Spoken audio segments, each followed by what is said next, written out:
hard to breathe, but that's alright. Hush.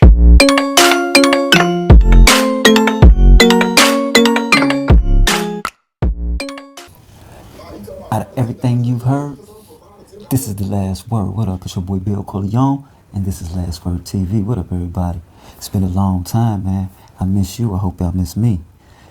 You know, the usual things, everybody. Like, share, subscribe, you know what I mean? But we're going to get straight to this. I know everybody been waiting to see me. You all see my advertisements, but here I am. All up in here. You know? Let's get straight to this, though. Okay. Alright. Happy holidays to everybody. I hope everybody had a nice Thanksgiving. And, you know, I hope your Christmas and your New Year's be wonderful. Of course.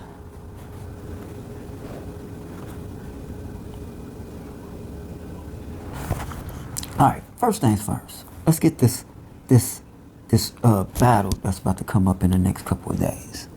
Cassidy versus Eazy the Block Captain. Now, my perspective on this is, how in the world you're going to let an outsider, I don't care how y'all view it, Cassidy, Mims, Joe Budden, I don't care who it is, Joe Budden, Cannabis, any of those cats that would try to invade the battle rap culture is crazy. Now, don't get me wrong, it's a couple of people I respect how they did it, how they try to be a part of the culture. Eminem, you put money into the culture, you sign different battles, you make a nice platform. Slaughterhouse was a good platform. It was the first time I seen Loaded Lux and Murder Mook battle. It also had the Hollow the Don and Joe Buttons, which leads me back to what I'm trying to tell y'all, okay? You should never let these people invade y'all space. Because you know why? In return, they would never let y'all do it. Because in both lights, you gotta be hot in either genre. You see what I mean? And on that note, you see how now I can't put Cassidy in this box because Cassidy will get in the battle ring. Even though he's not that cold at it, he will get in the ring. And if you want to go on wax, he'll do that too. You know, it's some people that just try to put you in a box, such as Black Club's Mills. We're gonna get to that brother in a minute. We're gonna get to Mills, but you got to understand, do not let these cats take over what you've built. You see what I'm saying? As you can see, he's attacking Eazy with personals.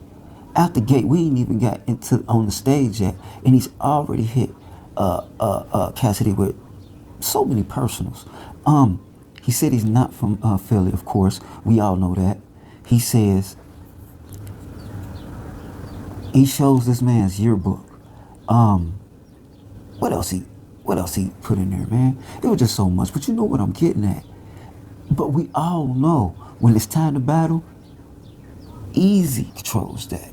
So it's just that a nigga like him would try to just get a leg up on him before the battle because he needs all the help he can get.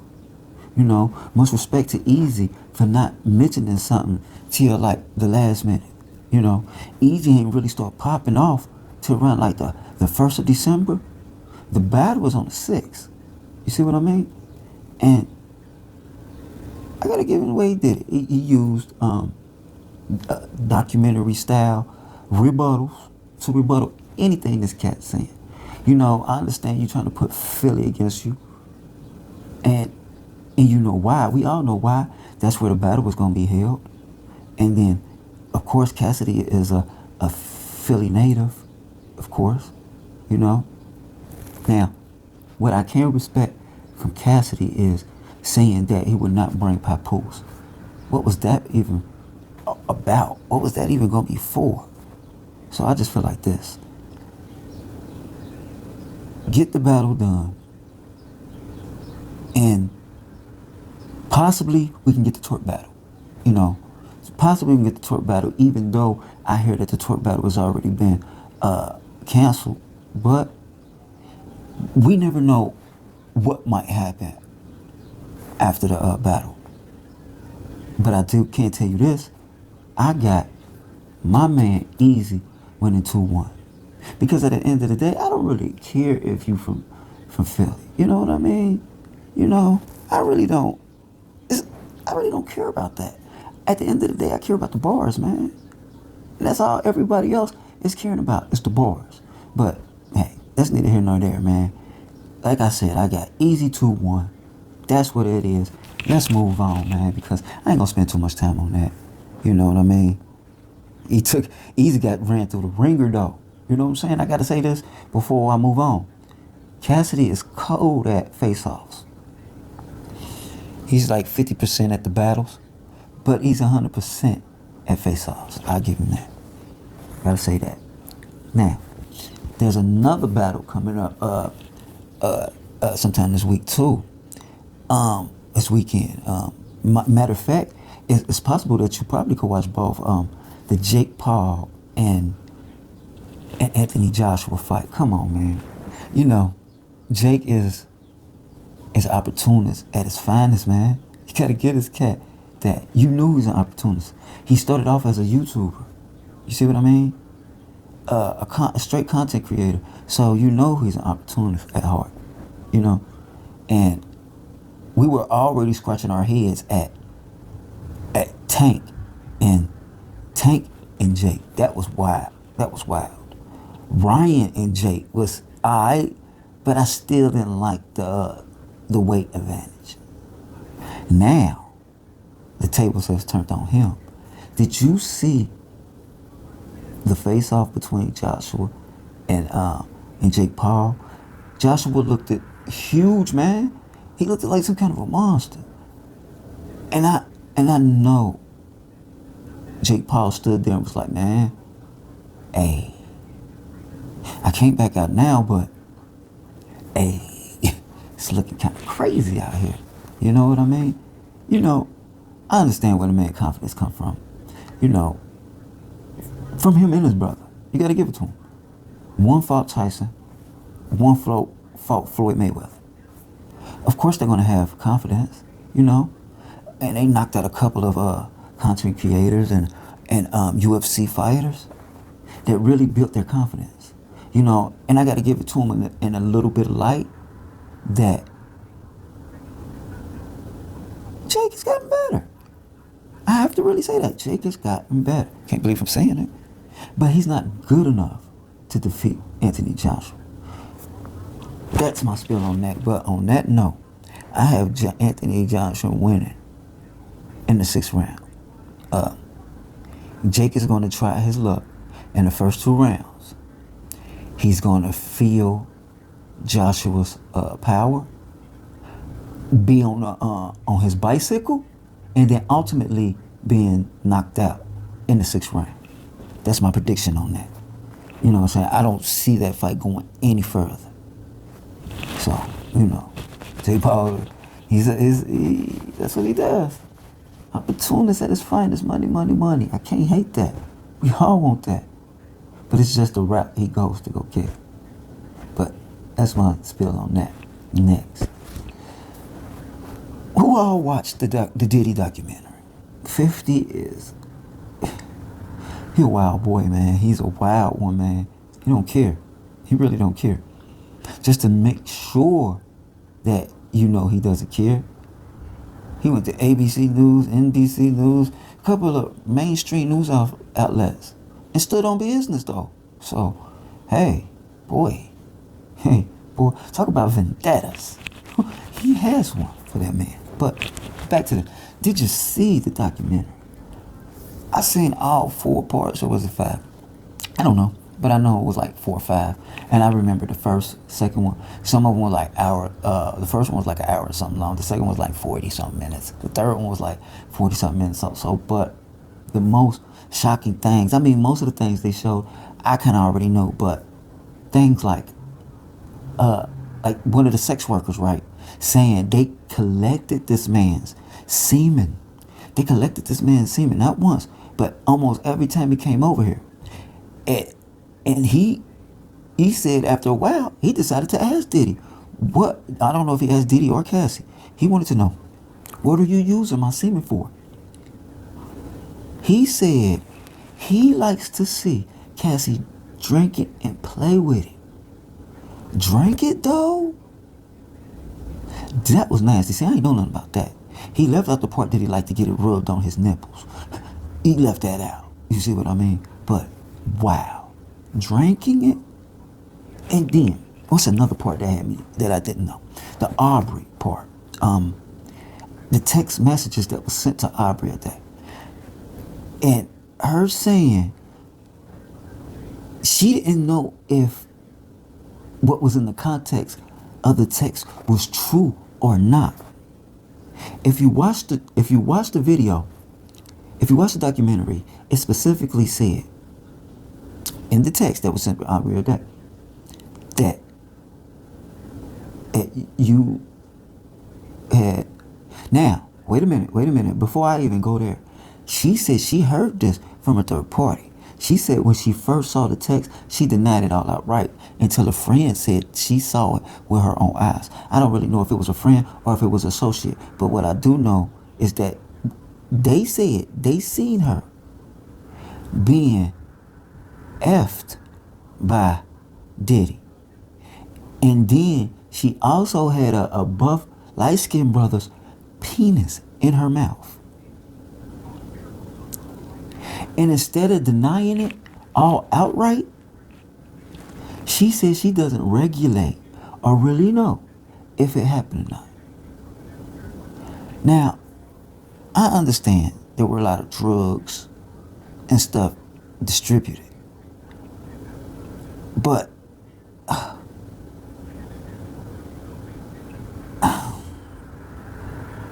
I can't really, because even when we were at the trial, people said these drugs were pretty strong. But hold on though, wouldn't the sex workers taking the same drugs, rubbing on the same baby oil, taking the ecstasy, taking almost the same drugs, consuming the same drugs that Cassie and maybe Diddy were taking? But at the end of the day, they have clear recollection of what happened. But it's amazing that Aubrey all day doesn't know that she had a train ran on her. I don't know, people. I don't know. You know? Maybe she just wants to forget. I mean, this ain't something you would want to remember. You know what I'm saying? And maybe she feels embarrassed. But at the end of the day, speak your truth. Don't just hide this. Everybody else came out in the blue. You didn't even take the stand at the trial. At least speak your truth at the end of the day. I understand we know this man is getting out very soon, but still speak your truth. Hey, that right there, I'm going to leave that one alone because that one it's got me really on a hair scratcher moment with that, but I'm going to leave that be. We already know whatever the truth is going to definitely come to the light, but that's crazy. What else? Okay, the part about the Biggie and Tupac part. I knew mostly the details of it, but he added a little bit more to it that we didn't know. Diddy loved his fame. Diddy wanted to be in the spotlight. Diddy wanted to cut his own album. But how can you really get the spotlight or the limelight when you're pretty much known as a producer? You see what I'm saying? Or the face of just some company. True fans are not going to listen to you. They're going to listen to the hardcore rapper. So it would kind of make sense that he will get the two best rappers out of the way, because it is kind of miraculous that Dirty Money came out. But even before Dirty Money, he was already making songs. We remember all the songs he made for J-Lo when he lost J-Lo. We got a couple of Biggie songs from him. He was already on his way. And then he decided to drop a group. You see what I mean? But, You know, and what's funny about that group, how he did Aubrey O'Day, that group was, I think if Aubrey O'Day would have gave Diddy the ass, I don't think one of the black girls wouldn't have been in it. I don't know which one, but one of the black girls wouldn't have been in it. One of them would have been Aubrey, and one of them would have been somebody else, and Diddy. And then Identity Kane would have been just hovering in the background, kind of like some Beyonce and Destiny Child type of thing. Like Destiny Child won't get fired back up unless Beyonce grabs the mic, and it's just, you know what I mean? That's just how it is. But those are the things that kind of shocked me about the documentary. If you've seen it, let me know down in the chat, because it was a doozy. And like I said, salute to 50 Cent. Boy, you did that one, you know what I mean? I don't know how it's all gonna end, but you did that. You know, lawsuits and everything going towards Netflix. Netflix isn't stupid. They're gonna shake this off like they shake everything else off. But let's continue. I'm trying to tell y'all, man, I'm trying to get it in for y'all. I'm trying to get it in. It's been a long time, so I have to try to, you know what I'm saying, make up for some lost time, which was a lot of time. But let's keep going. All right. This coincides with the first kind of story I told you, right? Black Gloves Music versus A-Verb. I've been seeing A-Verb in the spaces, listening to all his rants, and I gotta tell you, he talk like he want to smoke, but it's like he's trying to amp up other battle rappers. Like he keeps trying to bring up T-Top about what Black Mill said about T-Top. He keeps egging that on because he wants T-Top to just jump out the cake. You know what I'm saying? Jump straight out the gate and try to go get the smoke and straight get murdered. All the way to the point now he's putting Hitman in the equation. Hitman ain't got nothing to do with this. Hitman already directly called this man to ask him, do we got an issue with me or my brother, Black Gloves Mills? He said no. If I do, I'd have named you, kept it 100 with Hitman, and the rest is history. Now we got A-Verb just trying to put everybody else in harm's way but himself, which is crazy though, right? Which is crazy to me because you're a battle rapper. You've been around the block. You can get on wax. You can get on these covers and try to make something happen, man. You can do that. You understand me? You can do that. But as Black Gloves Millsy told you, bruh, I'm not going to your side of the fence. You want smoke? Bring it over here on racks. Stop talking. Let's rap. That's respect. Because he already took out DNA. He already took out goods. You know what I mean? And you know what I'm saying? We trying to erase that bad taste in our mouth. You know? And now, A-Verb is now on the chopping block. And we already know how this gonna go when it's containing Black Gloves motherfucking Mills. Right? It's gonna be a long one. And I recently saw his blog. A-Verb, man. He said he's trying to get you out of here before Christmas. You hear me? Christmas. He's trying to get you out of here before Christmas so he can have a good New Year's and celebrate his victories. It's crazy, man. It is crazy out here. Crazy. Now, I'm done with all that. Now, let's get to the last word. The end segment of all this, bro. This is my last word. Battle rappers. This is my last word of advice. Stop letting industry cats in your lane that was built from the ground up by you, for you. Your style of art form is rare. They can't do it. Their style of art form isn't rare, but you can't do it. Just stay in your lane. Stop letting them in. And as you can see, they're not letting you guys in. They let y'all in the studio, but they're not letting y'all eat. Just stop it, bro. Just leave it alone. And to these battle rap bloggers, letting Cassidy just talk to y'all any kind of way, bro. I ain't got no respect for that. You check him at the gate like you check any other guest on your show. Don't nobody care about his past achievements. Don't nobody care because he live in a nice house. Don't nobody care that he know other industry cats. I don't care if his bank account he was a billionaire. I don't care. You keep the same energy he bring to you. And I'm talking about every blogger who let him on there just for clicks and views. Man, it's despicable. But anyway, I'm not gonna go on with everything else, but I will say this. This is the last word from the Last Word TV. Remy, don't come to that battle. Pat, don't come to that battle. And that's the last word. And I'm out.